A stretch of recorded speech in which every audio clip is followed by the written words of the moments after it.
આજે હું તમને બતાવીશ કે મસ્કાની જે ભૂમિ જે છે એકદમ હરિયાળી ક્રાંતિથી ધબકતી હતી એવી ભૂમિ આજે સૂકી ભટ્ટ થઈ ગઈ છે.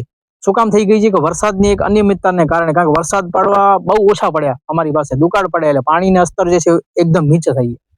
હવે કંઈક પૃથ્વીના પેટાળમાં કંઈક નવું, ભૂગર્ભની અંદર કંઈક નવું થવા જઈ રહ્યું છે એવું લાગી રહ્યું છે. કારણ કે પૃથ્વીના પેટાળમાં કંઈક સ્તર, જે પાણીના જે સ્તર છે ને, ખાસ કરીને માંડવી પટ્ટી વિસ્તારમાં છે, અહીંયા ઊંચા આવી રહ્યા છે.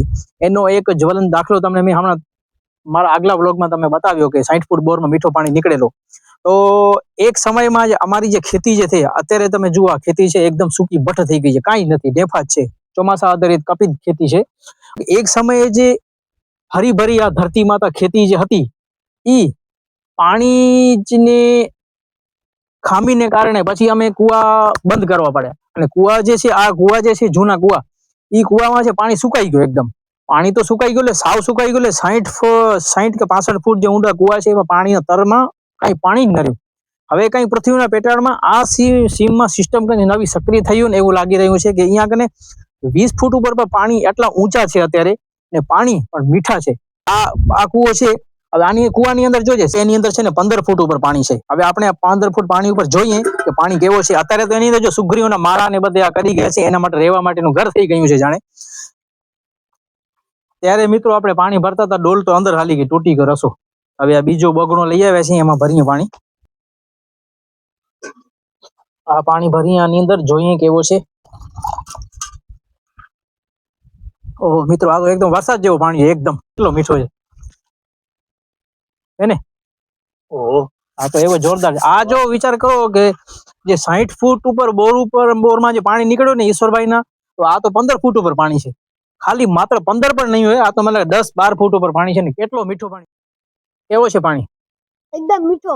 આ વાડીની બાજુમાં જે કૂવો છે ને એનો પાણી આપણે ટેસ્ટ કરીએ એકવાર જોઈ લઈએ આમાં કેવો પાણી છે. આ પણ જો બીજો કૂવો છે ને, જૂનો અસલ કૂવો, એ 15 ફૂટ ઉપર પાણી છે એની અંદર. હવે પાણી ચેક કરશું, આપણે ચેક કરીએ. હવે આ જો પાણી આપણે ભર્યો છે એની અંદર પાણી પણ એકદમ ચોખ્ખો છે. પાણી આપણે ચેક કરીએ કેવો છે પાણી, સારું છે, પીવા લાયક પાણી છે ને, પીવા લાયક છે ને, એકદમ પીવા લાયક પાણી છે. કારણ કે પાણીનો જળસ્તર ઊંચો આવ્યો છે અને હમણાં શું છે, નર્મદાની કેનાલ જે આ બાજુ ચાલુ છે ને એના લીધે પાણીની ખેંચ ઓછી છે ને આ પટ્ટીમાં છે ને કઈક પાણીના સ્તર ઊંચા આવી જ ગયા છે.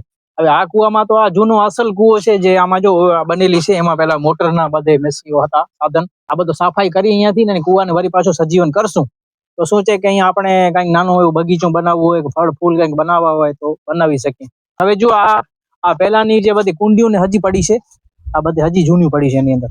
અહીંયાથી પાણી આમ આવતો મોટર દ્વારા, પછી આમાં જતો અહીંયાથી મોટી કુંડીમાં, પછી ખેતરમાં. આવતા વ્લોગમાં મળશું, બીજો જેવો નવો કંઈક કન્ટેન્ટ લઈને આવશું. અમારી ચેનલને લાઈક ને સબસ્ક્રાઇબ કરશો. કાલે 26મી જાન્યુઆરી છે. જય હિન્દ, ભારત માતા કી જય.